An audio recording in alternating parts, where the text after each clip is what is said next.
Assalamualaikum adik-adik, jumpa lagi dengan kakak. Kali ini kita akan membahas tentang kelipatan persekutuan terkecil atau KPK. Tetap semangat ya, meskipun belajar dari rumah. Tetap jaga kesehatan agar bisa tetap beraktivitas setiap hari. Baik, kita akan bahas tentang KPK. Untuk lebih jelasnya, adik-adik cek video kakak berikut ini. Oke adik-adik, berikut penjelasan kakak tentang KPK atau kelipatan persekutuan terkecilnya ya, yang disebut dengan KPK. Adapun tujuan pembelajaran kita kali ini, yang pertama menjelaskan kelipatan persekutuan terkecil, yang kedua menentukan kelipatan persekutuan terkecil, dan yang terakhir menyelesaikan masalah yang berkaitan dengan KPK. Baik, perhatikan cerita berikut. Doni menabung setiap 10 hari sekali. Andi menabung setiap 20 hari sekali. Jika mereka menabung bersama-sama pada tanggal 1 Oktober, pertanyaannya, berapa hari kemudiankah mereka menabung bersama lagi? Yang kedua, tanggal berapa mereka akan menabung bersama lagi? Nah, jika adik-adik menemukan soal seperti cerita berikut, caranya adalah kita selesaikan dengan menentukan KPK-nya terlebih dahulu, ya. Oke, kita masuk. Apa itu kelipatan persekutuan terkecil? Sebelumnya kita pahami dulu kelipatan persekutuan. Kelipatan persekutuan yaitu kelipatan yang sama dari dua bilangan atau lebih. Jadi boleh 3 atau boleh 4. Itu kelipatan persekutuan. Sekutu ada temannya. Sementara KPK adalah kelipatan yang sama dari dua bilangan atau lebih yang terkecilnya, ya, yang terkecilnya. Ada beberapa cara dalam mencari KPK. Dengan cara mencari kelipatan persekutuannya terlebih dahulu. Yang kedua, dengan menggunakan faktorisasi prima atau pohon faktor. Yang ketiga, dengan menggunakan tabel pembagian. Langsung kita ke contoh soal ya adik-adik, biar lebih gampang. Yang pertama, tentukanlah KPK dari 4 dan 6. Nah, kakak akan menjelaskan 3 caranya. Cara yang pertama, kedua, dan ketiga dengan soal yang sama. Nanti adik-adik tinggal pilih mana yang adik-adik lebih gampang ketika dikasih soal ya. Cara yang pertama yaitu dengan kelipatan persekutuan. Cari dulu kelipatan 4-nya. Kelipatan 4 itu 4, 8, 12, 16, 20 dan seterusnya. Kelipatan 6, 6, 12, 18, 24, 30, 36 dan seterusnya. Nah, dari kelipatan 4 dan 6 muncul angka-angka yang sama. Angka berapa saja? Ya, angka 12. Ada lagi? Angka 24. Nah, nggak ada lagi ya. Maka dari sini kita tentukan dulu kelipatan persekutuannya. Maka kelipatan persekutuan 4 dan 6 adalah 12 dan 24. Setelah dapat kelipatan persekutuannya, maka adik-adik tinggal menentukan yang mana KPK-nya. KPK-nya yang paling kecil, maka KPK 4 dan 6 adalah 12 ya, yang muncul dari kelipatan persekutuan tadi. Cukup mudah bukan? Oke, lanjut soal yang kedua. Cara yang kedua ya, soalnya sama. Tentukan KPK dari 4 dan 6.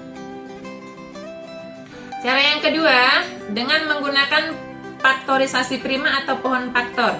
Nah, 4 kita bagi 2. Selalu dibagi dengan bilangan prima. Biasanya pembaginya itu tidak jauh-jauh. Ada 2, 3, 5. Ya, 2, 2, 3, 5. Oke, 4 bagi 2. Hasilnya 2. Cukup sampai di sana. Kenapa? Karena yang hasil akhirnya sudah bilangan prima.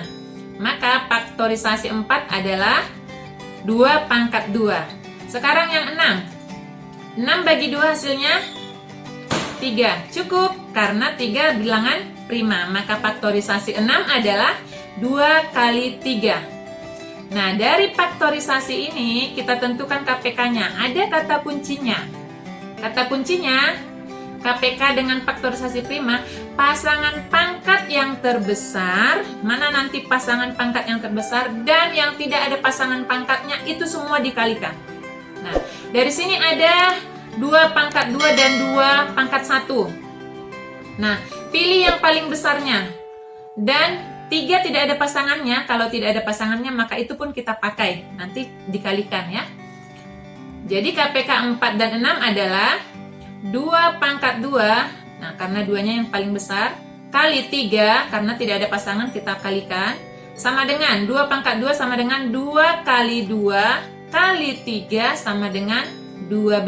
Sama cara hasilnya kan dengan faktor kelipatan persekutuan yang tadi, 12 juga. Maka KPK-nya adalah 12. Itu cara yang kedua. Sekarang kita masuk cara yang ketiga. Cukup gampang ya adik-adik ya. Oke, cara tabel pembagian 4 dan 6 sama-sama kita bagi dengan bilangan prima, yaitu bagi 2 dulu. 4 bagi 2 hasilnya 2, 6 bagi 2 hasilnya 3. Oke, ini kita bagi lagi. Bagi 2 karena masih ada angka yang bisa dibagi 2 ya. 2 bagi 2 hasilnya 1. 3 bagi 2 tidak bisa, maka kita turunkan saja angka 3-nya. Nah, dari sini masih bisa dibagikan dengan bilangan 3. 2 nggak ada lagi, berarti 3. 1 bagi 3 turun 1. 3 bagi 3 1. Nah, nanti kalau KPK ini cari sampai semuanya hasilnya 1. Dari sini muncul angka-angka yang di samping. Nah, ada 2, 2, 3. Angka-angka yang di samping ini semua kita kalikan ya. Jadi KPK 4 dan 6 adalah 2 kali 2 kali 3 sama dengan 12 atau 2 pangkat 2 kali 3. Sama dengan cara yang pertama dan cara yang kedua. Cukup mudah. Itu cara yang ketiga. Oke. Kita soal yang kedua masuk. Nah, kakak akan membuat caranya dengan faktorisasi prima. Nanti adik-adik boleh pakai cara yang pertama atau cara yang kedua. Tentukanlah KPK dari 15 dan 20.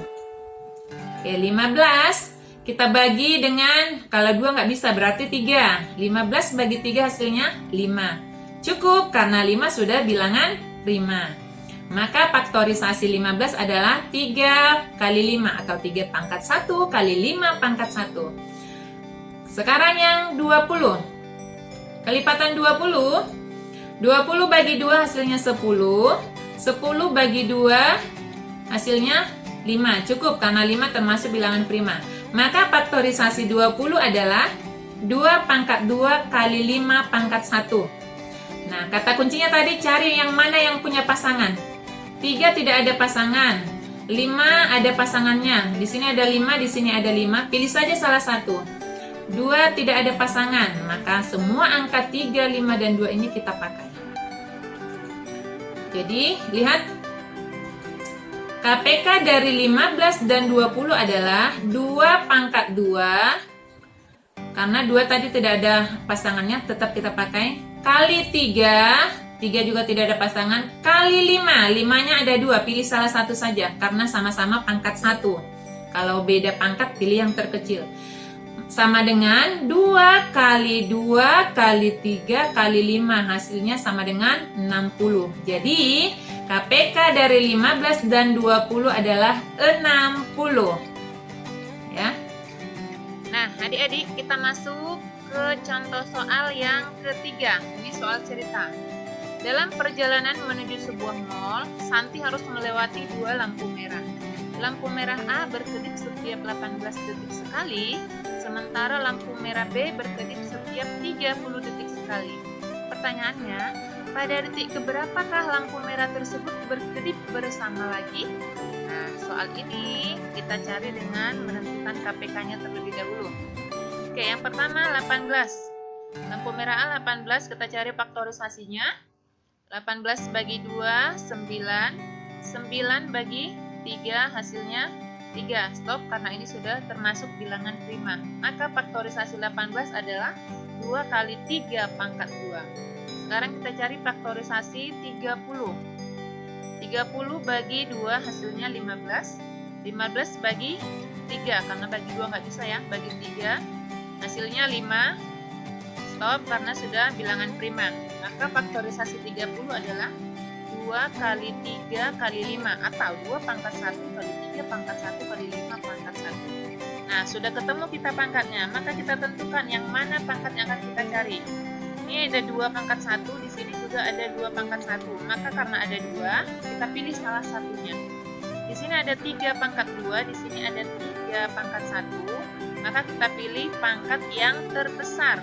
Ya, meskipun namanya KPK terkecil, tapi pangkat yang kita cari adalah yang terbesar. Kemudian 5 tidak ada pasangannya, 5 pun nanti akan kita pakai untuk dikalikan dengan 2 dan 3. Maka KPK dari 18 dan 30 adalah 2 kali 3 pangkat 2 kali 5 sama dengan 2 kali 3 kali 3 kali 5 sama dengan 90. Nah, dapat KPK-nya. Pertanyaannya adalah pada detik keberapakah lampu merah tersebut berkedip bersama lagi? Maka kita tambahkan di bawahnya. Maka lampu merah A dan B akan berkedip bersama lagi pada detik ke-90. Nah, ini adalah jawabannya untuk contoh soal cerita. Oke, kita latihan ya. Ini soal cerita.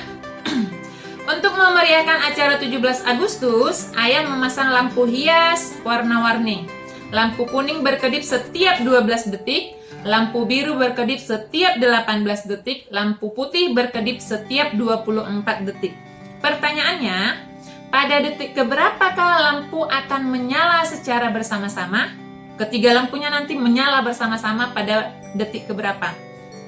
Yang kedua, jika sekarang jam 8.00, pada jam berapa lagi kah lampu akan menyala bersama-sama lagi?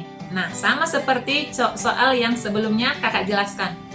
Nah, jangan lupa tulis jawaban adik-adik di kolom komen ya. Oke, demikian untuk KPK kita hari ini. Nah, itu dia penjelasan tentang KPK. Bagaimana adik-adik? Cukup mudah bukan? Pasti bisa, insya Allah bisa ya. Banyak-banyak berlatih kalau diberikan soal supaya lebih gampang mengerjakannya. Tetap semangat. Demikian, Assalamualaikum warahmatullahi wabarakatuh. Bye-bye.